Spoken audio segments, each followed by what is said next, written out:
Mga ka-disciple, naranasan niyo na bang magkaroon ng sobrang saya sa paglilingkod kay Lord? Yung tipong kahit pagod ka, puno pa rin ng joy ang puso mo? Panahon na muli para ibahagi ko sa inyo ang mensaheng nagbibigay buhay mula sa Ebanghelyo ngayong araw, October 4, Memorial of Saint Francis of Assisi, Religious. Sa Ebanghelyo natin ngayon mula sa Lucas 10:17-24, bumalik ang 72 alagad na may malaking galak. Sabi nila kay Jesus, "Panginoon, pati ang mga demonyo ay nagpapasakop sa amin dahil sa iyong pangalan." Sinabi ni Jesus, "Nakita ko si Satanas na nahulog mula sa langit tulad ng kidlat. Binigyan ko kayo ng makapangyarihan na tumapak sa mga ahas at alakdan, at madaig ang lahat ng kapangyarihan ng kaaway. Walang makakapinsala sa inyo. Pero huwag kayong magalak dahil nagpapasakop sa inyo ang mga espiritu. Magalak kayo dahil nakasulat ang inyong mga pangalan sa langit."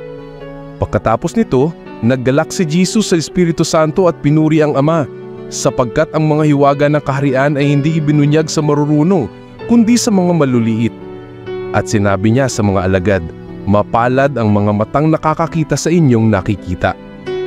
Mga ka-disciple, napakaganda ng mensahe ni Jesus dito. Ang tunay na kagalakan ay hindi lang sa tagumpay ng ating mga gawaing espiritual, kundi sa katotohanang tayo ay kilala ng Diyos at ang ating mga pangalan ay nakasulat sa langit. Minsan kasi, madaling madala sa excitement ng ministry sa dami ng ginagawa natin kay Lord. Pero paalala ni Jesus, huwag lang tayong mag-focus sa mga achievements natin, kundi sa relasyon natin sa Kanya. Katulad ni Saint Francis of Assisi, hindi siya naglingkod para sa kapangyarihan o karangalan, kundi sa kababaang loob at tunay na pagmamahal sa Diyos at sa kapwa. He found joy in simplicity and total surrender to God's will. Nasaan nababase ang joy mo sa paglilingkod? Sa mga resulta ba? O sa relasyon mo kay Jesus? Mga ka-disciple, alalahanin natin, the greatest joy is knowing that we belong to God. Kahit anong mangyari, huwag nating kalimutan na ang ating tunay na reward ay nasa langit. Ako po si Brother I, Digital Disciple.